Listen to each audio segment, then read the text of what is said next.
안녕하세요. 저는 결혼 생활 25년을 하고 작년에 이혼한 50대 여자입니다. 모진 시집살이와 남편의 배신으로 힘든 분들 많으시죠? 저 역시 그런 사람 중 하나입니다. 조금이나마 위로와 시원한 감정을 가지시길 바라며 글을 써보도록 할게요. 언제부터인지는 모르지만 기억이 없던 아기 시절부터 고아원에서 자랐습니다. 7살이 되기 전까지는 순진하게 고아원 원장님이 제 아빠인 줄 알았답니다. 나중에 부모님에게 버려졌다는 이야기를 듣고는 얼마나 많이 슬펐던지 아직도 그날의 기억이 생생하네요. 19살 생일이 지나고 고아원에서 독립해 혼자 살기 시작했을 땐 세상이 두렵고 무서웠습니다. 혈혈단신으로 살아간다는 게 쉬운 일이 아니어서 전쟁 같은 삶을 살아야 했기 때문이죠. 대학은 당연히 돈이 없어서 가지 못해서 고등학교 졸업장만 가지고 들어갈 일자리를 구해야 했답니다. 처음엔 우유 배달과 신문 배달을 하며 생계를 유지하다가 20살이 되던 해에 아주 작은 회사에 격리사원으로 들어갔습니다. 할 줄 아는 게 없긴 했지만 일을 가르쳐 주시는 사소님이 계셔서 열심히 배웠습니다. 그리고 고아원에서 살며 익히 눈치와 센스가 넘쳐서 윗사람들이 필요한 걸 미리 준비하고 일 처리하며 열심히 일했습니다. 덕분에 제 자리는 안전했고 오랜 시간을 일할 수 있었습니다. 그렇게 세월이 조금 흘러 제 나이 24시 되었을 때 처음으로 남자를 사귀게 되었답니다. 저희 회사의 새로운 경영사원이었는데 흠칠하고 멋진 사람이었습니다. 성격도 서글서글하니 사람들에게 사람 좋다라는 말을 참 많이 듣던 분이었습니다. 여하튼 그이가 저를 짝사랑하고 있었다며 어느 날 고백을 해주었는데 너무 설레서 아무 말도 못하고 부들부들 떨기만 했습니다. 그래서 며칠 뒤 다시 이야기를 나눴는데 저를 진심으로 좋아하고 있다는 말을 해서 어떻게 대답해야 할지 모르겠더라고요. 물론 그 남자가 멋지고 좋은 분인 건 알고 있었지만 연애 경험이 전무했던 저로서는 남자 사귀는 게 무섭기도 했고 인생의 걸림돌이라고 생각했던 것 같아요. 그래서 거절 의사를 밝혔는데 그이가 이틀에 한 번씩 꼭 저에게 고백을 하는 겁니다. 거의 2달 내내 거절만 하고 지냈는데 나중에 가서는 그이에게 너무 미안해서 식사라도 같이 하기로 했답니다. 그런데 그 자리가 첫 데이트가 되었고 연인이 된 순간이었습니다. 제가 살면서 그렇게 많이 웃던 날이 또 있을까 싶을 정도로 재밌고 즐거운 시간을 보냈죠. 그래서 저희 두 사람은 회사에서도 밖에서도 늘 붙어다니며 달달한 나날들을 보냈답니다. 세월은 빨리 흘렀고 사귄 지 1년이 지나자 그이가 결혼하자고 청혼을 했습니다. 전 아직 25밖에 되지 않아 내후년회나 하자고 대답했는데 남편이 강하게 밀어붙이는 바람에 결국 승낙하고 말았습니다. 얼마 뒤 시댁에 인사를 가게 되었는데 시부모님과 고등학생인 시동생과 시누이까지 복닥거리는 집안이더라고요. 고아인 저에게 한없이 부러웠고 이 집의 일원이 된다는 생각에 가슴이 들떴습니다. 하지만 약간의 예상대로 천의 고아인 저를 시댁에서 마음에 들어하지 않으셨습니다. 학력도 가족도 아무런 뒷배경이 없었으니 말이죠. 식구들은 저를 보고 한 번도 웃어주지 않고 조용히 침묵하며 식사만 했답니다. 그러다 시어머니의 말씀이 정막을 깨트렸습니다. 그러니까 고아원에서 살다가 나와서 여지껏 혼자 살았다고. 네, 어머님, 저에겐 가족도 없고 친구도 없습니다. 그리고 모아둔 재산도 거의 없어요. 아무것도 없지만 오빠를 진심으로 사랑합니다. 그러니 꼭 허락해주세요. 저는 외워둔 말을 토시 하나 틀리지 않고 말했습니다. 그러자 시부모님은 남며느리 될 사람은 직장을 그만두게 하고 시댁에서 2-3년 정도 가르치다가 내보낼 생각이었는데 괜찮냐고 물어보시더군요. 이에 저는 당연히 좋다 대답했고 가족이 생겨서 기쁘다고 말씀드렸습니다. 첫 대면하는 자리라 식구들이 어떤 사람인지는 잘 몰랐지만 그런 사람을 떠올리면 분명 좋은 사람들일 거라고 확신이 들어서 고민하지 않고 시집살이를 결정했습니다. 그렇게 얼마 뒤 약속한 결혼식을 올리고 제주도로 신혼여행을 다녀와 시집에서 제2의 인생을 시작하게 되었습니다. 눈치가 빠른 저는 어떤 일이든 잘 해내려고 귀를 쫑긋 세우고 집안을 돌아다녔습니다. 특히 제가 잠이 별로 없어서 6시에 미리 주방에 나와 쌀을 씻고 국거리를 준비하기도 했습니다. 그럼 6시 정도에 시어머니가 나오셔서 함께 아침을 지었죠. 그리고 식사를 마친 뒤에는 남편을 출근시키고 집안 청소를 시작했습니다. 시댁이 단독주택에 마당까지 있어 청소할 곳이 많아 시간이 금세 지나갔답니다. 오후부터는 시어머니가 그때그때 시키는 일을 하며 시간을 보냈고 저녁이 되면 똑같이 식사 준비와 정리를 하고 나서 남편의 사랑을 받으며 밤을 보냈답니다. 이런 시간이 한 달 정도 반복되었는데 꽤 즐거웠고 행복했으며 버틸만 하더라고요. 가족들과 깊이 친해진 건 아니었지만 한 집에 살아보니 가족의 정을 조금은 느낄 수 있었습니다. 저는 결혼 생활이 이렇게 무탈하고 무난하게 잘 보낼 줄 알았습니다. 그런데 한 달의 시간이 지나자 시부모님과 시동생들의 태도가 확 변하기 시작했습니다. 마치 수습기간을 거친 직원을 대하는 것처럼 본색을 드러내는 것 같았습니다. 나이가 10살 이상 어린 시동생들은 사춘기가 지났을 나이였는데도 저에게 히스테리를 부리더군요. 도련님은 반찬 투정을 심하게 하고 자기 방에 허락도 없이 들어와 청소하느냐며 성질을 부렸고, 도련님은 자기 교복과 양말, 스타킹을 내 손빨래로 하지 않았냐고 악을 쓰며 대들기도 하고 세연이라는 말 대신 아줌마라고 불러댔습니다. 아직 어리고 미성숙한 시동생들은 그러려니 했는데 시부모님은 이보다 훨씬 더 심하셨어요. 아버님은 은퇴한 군인이셔서 하루 종일 집에 계시며 시시때때로 저를 불러 이거 해라 저거 해라 하며 찐호 부리듯이 부려먹었습니다. 시어머니는 제가 시동생들과 시아버지께 시달리는 걸 노는 거로 간주하셨습니다. 저더러 집에서 하는 게 뭐가 있느냐며 쥐잡듯이 잡으셨답니다. 그래서 시아버지께 사과드리고 주방으로 나갔더니 아무것도 없었습니다. 어머님은 제가 직접 장을 봐오고 혼자 제사상을 차려야 한다고 하셨습니다. 남며느리가 해야 할 일이니 토달지 말고 당장 움직이라고 외름장을 놓으셨어요. 처음 제사 음식을 준비하는데 할 줄 아는 음식이 많지 않아 엄청 크게 혼이 났습니다. 그런데 시어머니는 가르쳐줄 생각이 없으셨는지 제사 관련된 책 한 권을 던져주시고 알아서 하라고 하시더라고요. 그래서 어쩔 수 없이 제사 준비를 어설프게 다 차렸다니 돌아오는 건 식구들의 무시와 막말이었습니다. 이따위 음식을 조상님 드시라고 차려놓느냐며 쌍욕을 먹었죠. 남편은 이런 상황에 닥친 저를 구해주지 않고 가만히 보고만 있었습니다. 나중에 제사가 끝나고 방에 들어가 왜 모른 척 했느냐고 물었더니 시집살이 중 아내 편을 들면 더 힘들어질 거라며 저를 위해 그랬다고 말하더라고요. 제가 겪고 있는 시집살이가 보통 가정과 비슷한 게 맞는지 궁금했습니다. 친구도 없고 친정도 없으니 어디에다 물어볼 데가 없어 답답했습니다. 이런 식으로 혼나고 돌려다니며 하루 종일 비지 땀을 흘리는 게 보통의 일상이었습니다. 결혼한 지 넉 달이 지나자 제 몸무게는 15kg 빠져서 거의 뼈만 남았답니다. 몸도 안 좋고 신경 쓰는 게 많아 머리도 아프고 속도 매일 쓰렸죠. 하루는 몸이 너무 피곤하고 힘들어서 새벽에 일어나질 못하겠더라고요. 그래서 늦잠을 자는 저를 깨우러 온 시어머니께 일하기 힘들다고 말씀을 드렸더니 불같이 화를 내셨습니다.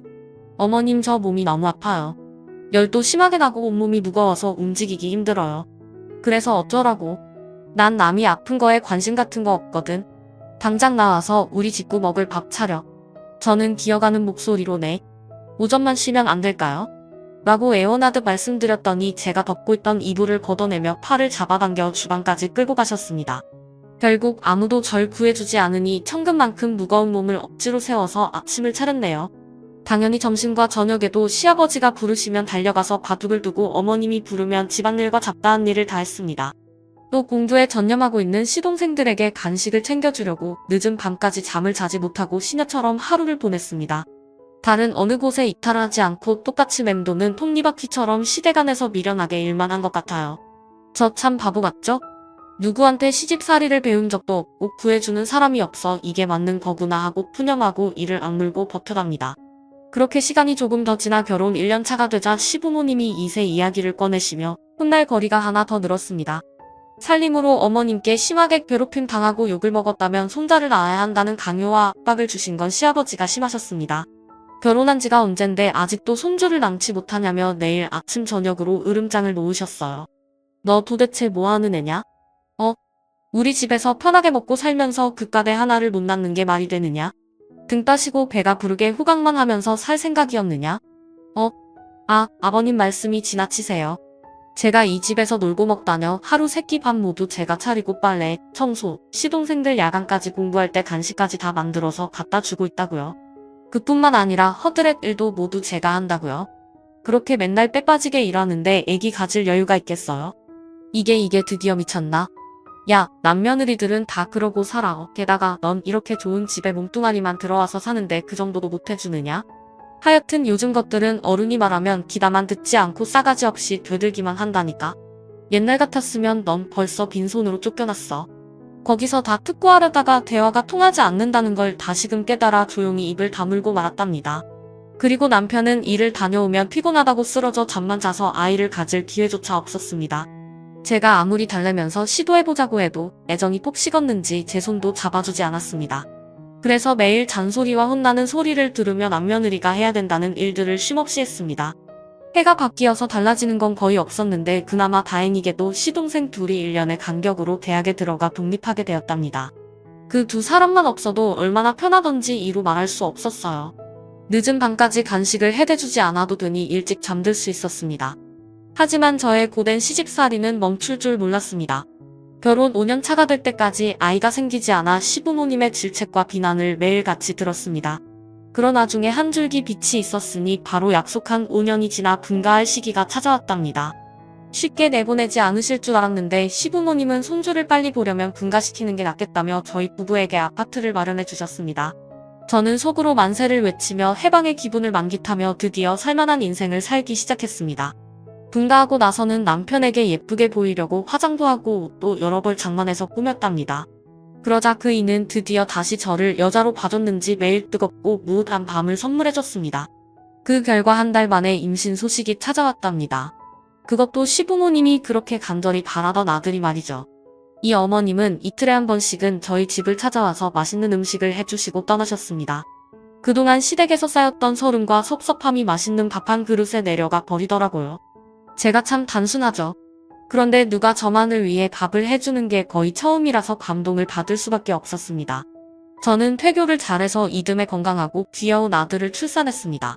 모든 엄마들은 아시겠지만 그 순간은 제 인생 최고의 순간이었던 것 같아요. 울고 울고를 반복하며 아들에게 입맞춤하고 안아주길 반복하면서 실컷 행복을 즐겼네요. 그렇게 아들을 낳고 얼마 지나지 않아 또 아이를 가지게 되었습니다. 둘째는 딸이라는 소식에 너무 기뻤답니다. 아들, 딸을 모두 낳게 되었으니 더할 나이가 없었죠. 아이들 육아와 남편 내조에만 신경 쓰며 지내느라 시댁에 가는 날이 많이 줄었습니다. 어쩔 수 없이 몸이 바쁘고 피곤하니 자주 가지 못했답니다. 그런데 시부모님은 하루 건너 전화해 당신들의 손주가 보고 싶으니 당장 데리고 오라고 명령조로 말씀하셨습니다. 제 아이들을 사랑해서 그러는 거니 기분 나쁘게 받아들이지 않고 한번 찾아갈 걸 2번 찾아가곤 했죠. 시부모님은 아이들이 거룩말을 떼기 전까지는 무지 예뻐하고 귀여워해 주셨는데 세월이 흘러 첫째가 5살이 되자 애정이 식어버리셨습니다. 제 아들, 딸이 멍청하다는 말을 자주 하셨습니다. 아휴, 우리 집 장손이라 그래서 귀하게 여겨줬다만 머리가 왜 이렇게 나빠? 한글을 그렇게 열심히 가르쳤는데 아직도 기억자 하나를 쓰지 못해. 누굴 닮아 이리 무식한 건지 대개 5살이면 한글을 잘 익히는데 제 아이들은 조금 느려서 읽고 쓰는 걸 어려워했습니다. 그런데 시부모님은 몇 번 가르쳐 보시더니 무식하고 멍청해서 정이 떨어진다며 아이들을 피하셨고 학력이 짧고 고아원에서 자란 저를 빗대어 무시의 말을 매일같이 하셨답니다. 애들 머리가 나쁜 건 다 니 탓이야. 아무리 고아원에서 못 배우고 컸어도 머리 좋은 애들이 많다고. 그런데 애들을 보니 네가 진짜 무식하고 천박한 애라는 걸 다시 한번 깨달았다. 나중에 애들이 크면 어떻게 될지 안 봐도 비디오야. 어머님 무슨 말씀을 그렇게 하세요? 저도 중고등학교 시절에는 반에서 1등도 하고 그랬어요. 대학은 단순히 돈이 없어서 가지 못했다고요. 아이들이 한글 좀 느리게 익히는 게 이렇게 욕하실 일인가요? 야, 5살이면 한글이고 산수고 어느 정도는 할 줄 알아야지. 그런데 네 아들, 딸은 아무것도 모르는 똥강아지랑 다를 바가 없어. 애들이 내 아들을 닮았으면 벌써 영재 소리 들으면서 동네 방네 유명인사가 됐을 거야. 야, 앞으로 애들 데리고 우리 집 오지 마라. 열불나서 밥맛 떨어지니까. 5살, 4살 아기들이 다른 아이들보다 아주 조금 느리다고 이런 식으로 절 닮아 무식하다며 꼴보기 싫다고 돌려보내셨습니다. 손주들이 애교를 부려도 정이 안 간다며 잘 안아주지도 않으셨죠. 그래서 저도 기분이 상하고 나빠서 시댁에 아이들을 데리고 가지 않았습니다. 저만 시어머니가 부를 때마다 가서 며느리 노릇을 하고 돌아오는 게 전부였죠. 그렇게 세월은 흘러갔고 아이들은 건강하고 바르게 그리고 평범하게 잘 자랐습니다. 시부모님이 무시할 만큼 떨어지지 않았고 학교에 들어가 잘 적응하고 공부도 참 잘했습니다. 그런데도 시부모님은 아이들 얼굴이 저와 판박이라며 제 남편의 얼굴이 보이지 않는다며 멀리하셨습니다. 저를 얼마나 싫어하셨으면 이러실까 하며 생각을 해봤는데 고아로 자라고 가진 게 없어서 그러시는 것 같았습니다. 한편 남편은 시간이 지나며 밖에서 보내고 오는 시간이 길어졌습니다. 집에 오면 아이들에게 이리저리 치이고 힘들어서 퇴근 후 동료들과 술을 마시고 내지막하게 들어왔습니다. 스트레스가 심한 가장이니 이 부분을 이해해 주려고 했습니다. 집에서 온전히 휴식을 갖는 게 어려우니 좋아하는 술 한 잔 기울이고 천천히 들어와도 좋다고 말해주었네요. 가정을 돌보는 와중에도 시어머니의 부름에는 항상 거절하지 못하고 달려갔습니다. 아파트를 마련해 분가도 시켜주고 혼수도 채워주셨으니 명령이 떨어지면 한달음에 찾아갔습니다. 시댁에서 지내는 제삿날은 물론이고 식구들의 생일, 여러 행사가 있을 때마다 주방에서 홀로 상다리가 부러지도록 음식을 만들고 대접하고 치우고 살림을 봐드리고 돌아왔답니다. 거의 일주일에 2~3번씩은 찾아가 시키는 살림을 해치우고 와야만 했죠. 그래서 제 가정과 시댁을 밥 비워가며 이 한문 부서져라 일만 했던 것 같습니다. 고생을 참 많이 했는데 그럴 때마다 아들, 딸의 포옹과 뽀뽀 한 번이면 모든 화가 풀어지고 몸의 기운이 솟았습니다. 이건 어느 엄마나 마찬가지일 겁니다. 세월은 흐르고 흘러 아들이 고3이 되었고 딸아이가 고2가 되었네요. 두 아이는 시어머니의 막말과는 전혀 다르게 공부를 참 잘했습니다. 모의고사를 보면 항상 1등급을 받아내는 똑똑한 아이들이었죠. 그래서 전 수험생인 아들을 위해 매일 헌신했습니다. 아들내미가 잠자는 시간만큼만 잠을 자고 뒷바라지를 제대로 해주었죠. 남편이 가회와 학원을 보내주고 있어 밤늦게 집으로 돌아왔는데 그때마다 영양가 있는 음식과 머리에 좋은 간식들을 해주었죠. 그리고 문득 제 삶을 뒤돌아보았는데 결혼한 지 25년이나 되었더라고요. 제 삶의 절반을 남편과 시댁 식구들과 함께 했다는 것에 신기하기도 했고 어떻게 버티며 살았을까 하는 생각도 들었답니다. 남편은 분가해서 2년 정도 저를 예지중지하며 사랑해 주었는데 그 이후로는 무심하고 무뚝뚝했습니다. 자식을 낳으면 부부가 멀어진다는 말이 있는 것처럼 저희도 예의가 아니라고 여기고 이날 이때까지 지낸 것 같습니다. 그래도 큰 다툼이나 사과 없이 잘 지낸 것 같아 이 정도면 괜찮은 남편과 잘 살고 있다고 말해도 될 것 같았죠. 하지만 그의 숨겨진 비밀을 알고 나서는 크게 좌절하고 저의 결혼생활 25년을 되돌려버리고 싶었습니다. 다른 여자에게 눈을 돌릴 일 따윈 없을 줄 알았는데 그에게는 바람 피우고 있는 상간녀가 있었습니다. 새벽에 카톡 소리가 울려 핸드폰을 봤더니 상간녀와 더럽고 추악한 대화를 주고받은 기록이 남아있었고 연인처럼 다정히 찍은 사진들이 수백 장이 넘게 있더라고요. 사진 찍은 날짜를 확인해봤더니 벌써 3년이나 사귀어온 것 같았답니다. 너무 화가 나고 억울했던 저는 자고 있던 남편을 깨워 이게 어떻게 된 일인지 말해보라고 했습니다. 그러자 그이는 아주 뻔뻔하게 대답했습니다. 아 뭐야 난 또 집에 둘이라도 난 줄 알았네. 그럼 내가 당신만 바라보고 살 줄 알았어. 이봐 당신 거울 안 봐? 당신 같으면 늙어빠지고 볼품없는 여자랑 사는데 다른 여자한테 눈이 돌아가는 게 정상인 사람이라고 생각이 들지 않는 거야? 아휴 이 모지라. 그리고 이 여자가 처음일 것 같아? 야 난 항상 애인이 있었어. 우리 애들 낳고 나서부터 계속 애인을 만들고 사귀어왔다고. 뭐야? 무릎 꿇고 빌어도 모자랄 판에 바람 피우는 게 자랑이라고 하는 거야. 그것도 모자라 나와 결혼 생활하면서 쭉 다른 여자를 만났다고. 당신이 그러고도 사람이야? 야 너야말로 여자답게 가꾸지 않고 뱃살 출렁이도록 추해지는 게 남편에 대한 예인이야. 내가 조금만 노력했어도 내가 이렇게 되진 않았어. 알아들어? 이 못생긴 년아. 저는 하도 기가 막혀서 잠시 입을 앙 다물었다가 이내 분노를 표출해버렸습니다. 자다깨에서 성질을 내고 있는 남편에게 귀싸대기를 3개 날렸답니다. 그리고 말했습니다. 우리 이혼해.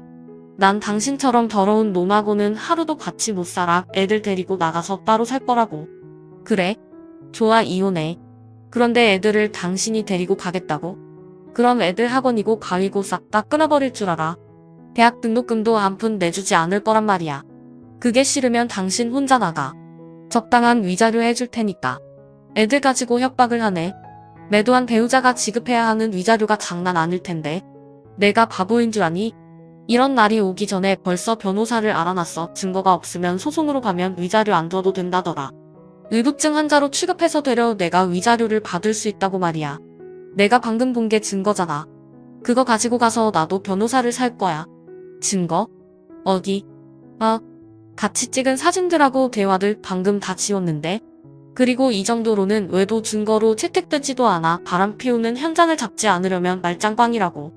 이 멍청한 현아. 그러니까 닥치고 계속 이러고 살든지 아니면 소송해서 거짓골로 나가든지 알아서 해. 남편의 말대로 저는 멍청이였나 봅니다.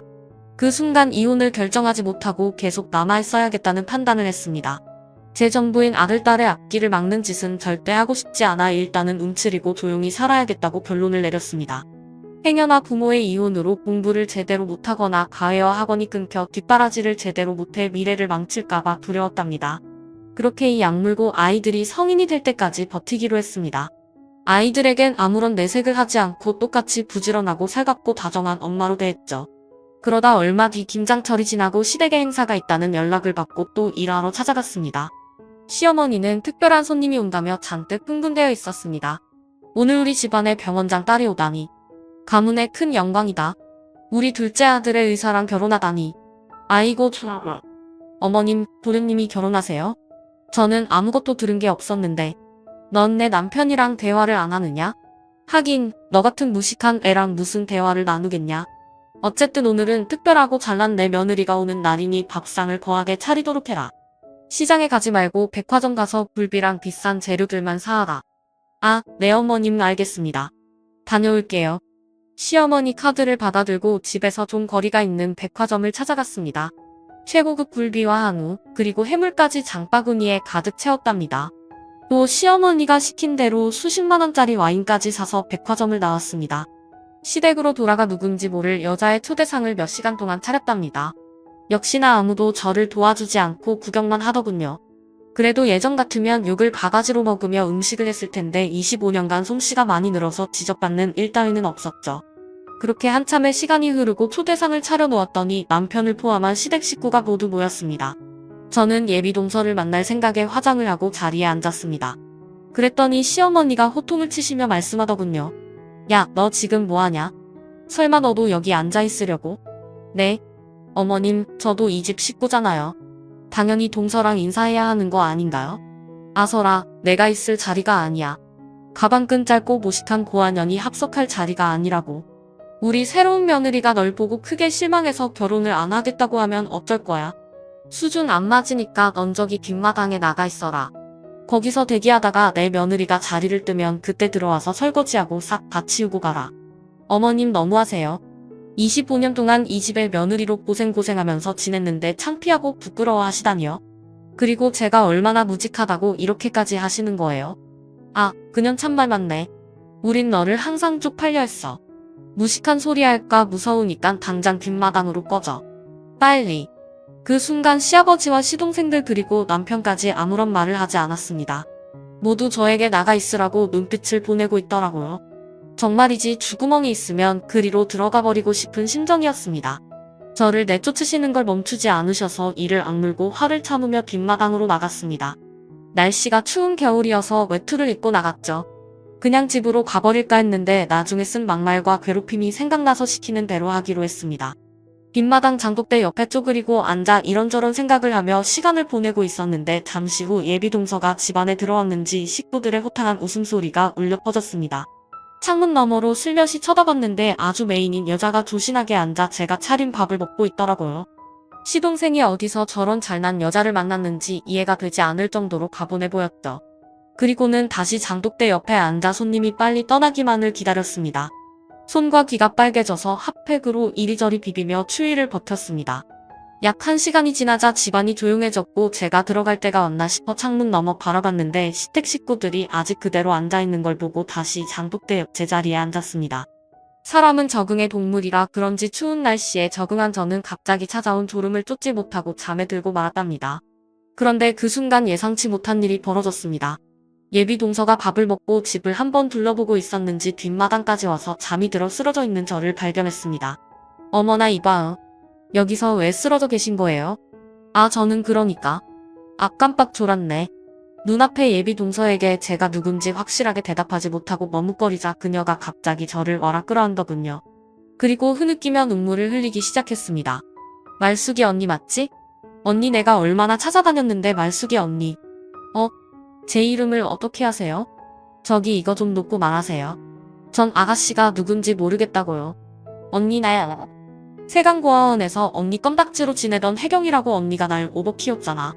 혜경이라는 말에 머릿속에 꼬맹이 여자의 얼굴이 그려졌습니다.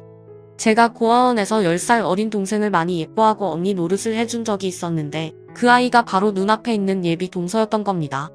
제가 고아원에 나오기 전 어디론가 입양되어 인사도 없이 떠나보냈었는데 거의 30년 만에 재회를 한 거였죠. 저는 울고 있는 혜경이 얼굴을 만지며 반갑게 웃어주었습니다. 내가 그 꼬꼬마 혜경이구나. 이제 알겠다. 옛날 얼굴이 그대로 남아있네. 녀석, 언제 이렇게 커서 시집을 가겠다고 온 거야? 그동안 어떻게 지냈어, 언니? 난 의사 부부한테 입양돼서 잘 먹고 잘 살았어. 언니를 빨리 찾고 싶었는데 내가 할 수 있는 게 없었어. 양부모님한테 언니를 찾아달라고 하면 쫓겨날까봐 어른이 될 때까지 기다렸는데 찾는 게 쉽지 않았어. 말자 언니, 정말 미안해. 우리 혜경이 다 컸네. 고맙다, 언니를 찾아줘서. 그런데 괜찮아, 그동안 행복하게 잘 살았으면 그걸로 충분하다고. 정말 반갑다. 혜경아, 저희는 부둥켜 안고 오랫동안 떨어지지 않았습니다. 그 사이 시댁 식구들은 여전히 집안에서 제가 사온 와인을 마시며 예비동서인 혜경이를 기다리고 있었습니다. 저는 혜경이의 등을 토닥이며 그만 들어가 보라고 일렀습니다.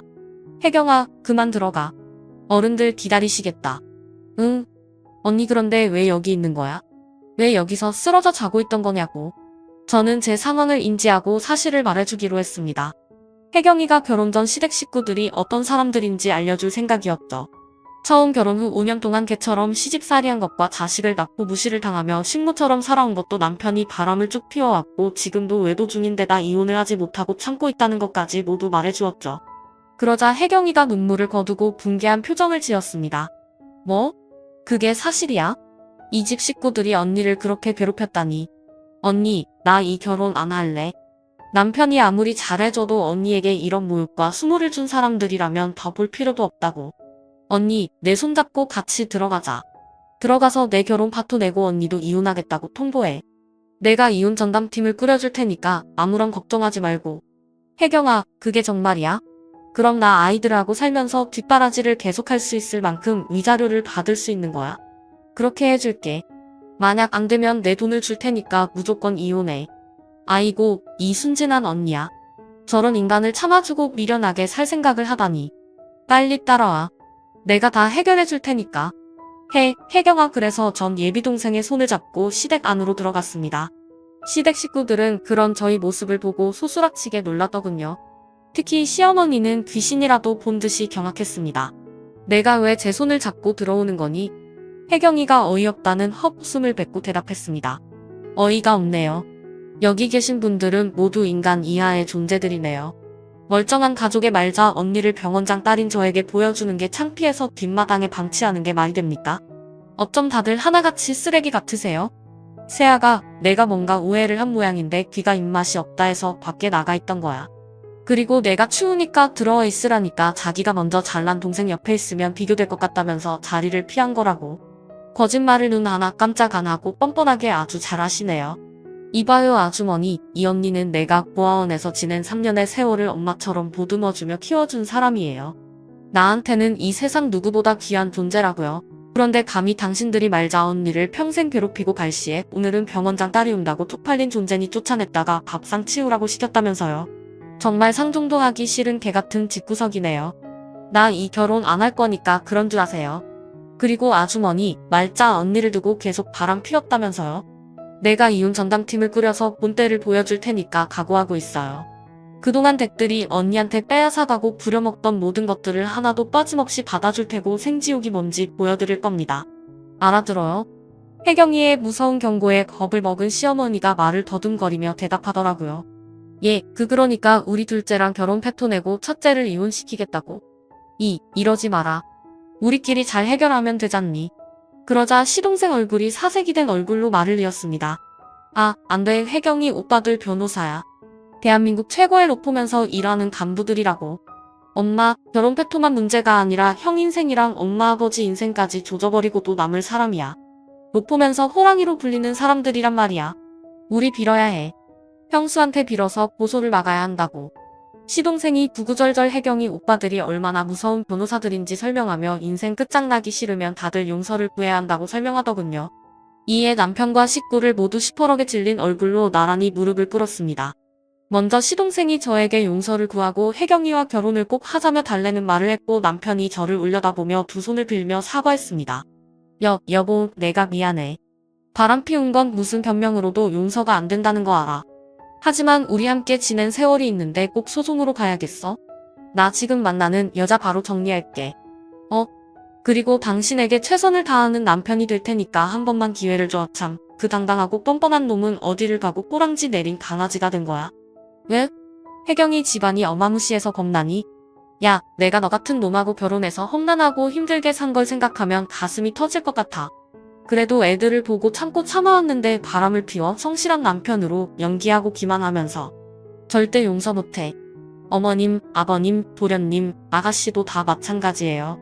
날 집에서 밥 해주고 빨래해주는 사람 이상으로 생각해준 적 없으시죠? 저도 이제부터 당신들을 인간 이하로 대접해주겠어요. 제대로 된 똥맛을 느끼게 해줄 테니 각오들 하세요. 제 말이 끝나자 남편이 자리에서 일어나 저를 안으려고 했습니다. 그래서 전 그의 뺨을 세게 달리며 가까이 오면 더 심한 맛을 보여주겠다고 했죠. 시댁 식구들은 상황이 심각하다는 걸 다시 깨닫고 눈물로 사과를 이어갔습니다. 좋게 좋게 대화로 끝내자면서 말이죠. 하지만 저는 이미 혜경이를 믿고 있어서 절대 용서하지 않았답니다. 그렇게 제 발밑에 무릎 꿇은 시댁 식구들을 등지고 지옥 같은 시댁에서 혜경이의 손을 잡고 나왔습니다. 그리고 아들, 딸에게 미안하지만 사실을 알렸습니다. 제가 더는 애들 아빠와 살 수 없고 시댁과 인연을 끊을 테니 같이 살고 싶은 사람을 선택하라고 했죠. 그러자 아이들은 감사하게도 저의 자식으로만 남겠다고 했고 시댁과도 연락하지 않고 지내겠다고 대답했습니다. 그래서 며칠 동안 혜경이의 집으로 들어가 지냈습니다. 자식들까지 데리고 가서 염치 없이 지냈는데 혜경이의 가족들이 워낙 좋은 분들이셔서 편하게 지낼 수 있었습니다. 또 변호사 오빠분들이 저의 이야기를 귀 기울여 들어주시더니 회사원에서 일하는 능력 있는 이혼전담 변호사 6명을 추려 고용해 주었습니다. 제가 25년 동안 시댁에서 개처럼 일하며 돈 한 푼 못 받은 것부터 해서 인간 이하의 대우와 남편의 외도 등등 많은 사유를 적어 소장을 보냈습니다. 변호사들은 여러 증거를 확보했는데 그의 외도 증거를 상간녀를 찾아가 받아왔답니다. 상간녀에게 소송을 안 할 테니 골치 아파지기 싫으면 불륜 증거를 내놓으라고 한 모양이더라고요. 그래서 재판을 받게 되었는데 제가 25년간 희생한 세월을 월급으로 일일이 따져서 보상하라고 하셨고 남편의 외도가 인정되어 정신적 보상을 받아냈습니다. 또 아이들이 거의 다 컸지만 성인이 되기 전까지 책임질 의무가 있으므로 양육비를 한꺼번에 지급하라고 명령이 떨어졌습니다. 그렇게 제가 받아낸 돈은 어마어마했답니다. 남편은 그 돈을 마련할 만큼 능력 있는 사람이 아니어서 시부모님의 집을 담보로 대출을 받아 저에게 위자료를 지급했습니다. 또 그 이에 회사 사람들이 저와 일했던 경험도 있고 인연을 이어가고 있어 소문이 금세 퍼져 회사에서 잘렸답니다. 나이가 50이 넘었는데 받아주는 데가 없어 공사장 인부를 일하며 입에 풀칠을 하며 살게 되었습니다. 또 시동생은 혜경이의 결혼 파토로 인해 많은 것을 잃었습니다. 혜경이 부모님이 인맥이 워낙 넓어서 대기업에 다니는 시동생 하나를 잘라버리는 건 일도 아니었다네요. 또 이력서를 아무리 넣어도 블랙리스트로 정평이 나 있어서 아무 회사에도 들어가지 못해 백수로 지내고 있답니다. 과거 잘나갔던 삶을 그리워하며 맨날 술을 퍼먹고 지내다가 돈이 다 떨어져서 고시원 방에서 쓸쓸하게 지낸다네요. 시누이는 그동안 벌었던 돈을 싸그리 시부모님의 빚을 갚는 데 도와주며 가장 노릇을 하며 살다가 신용불량자가 되었습니다. 그래서 회사에서 잘리고 알바도 하지 못하고 발만 동동 구르고 있다네요. 한편 시댁은 절반이 넘는 빚을 갚지 못해 결국 경매로 집을 넘겨줘야 했답니다. 그래서 시댁 식구들을 모두가 뿔뿔이 흩어져서 허름하고 낡은 방구석에서 쓸쓸히 시간을 보내고 있습니다. 아, 그리고 저는 아들딸과 아주 근사한 아파트에서 잘 먹고 잘 살고 있습니다. 자식들은 모두 명문대에 들어가 공부를 열심히 하고 있답니다. 저야 뭐 할 줄 아는 게 살림밖에 없어서 아이들 케어하는 것에 중점을 두고 하루를 보내고 있습니다. 이 모든 복수가 혜경이를 만나서 가능했던 것 같습니다. 혜경이를 만나지 않았더라면 전 아직도 바보 멍청이 마냥 아직도 시댁 식구들의 개가 되어 고생을 쭉 했을 것 같습니다. 고아원에서 자라 사랑을 만나 새로운 식구를 만나 지옥 같은 삶을 살다가 이제야 벗어난 저의 이야기는 여기서 그쳐야겠네요. 재밌게 들어주셨길 바라며 이만 글을 줄이겠습니다. 감사합니다.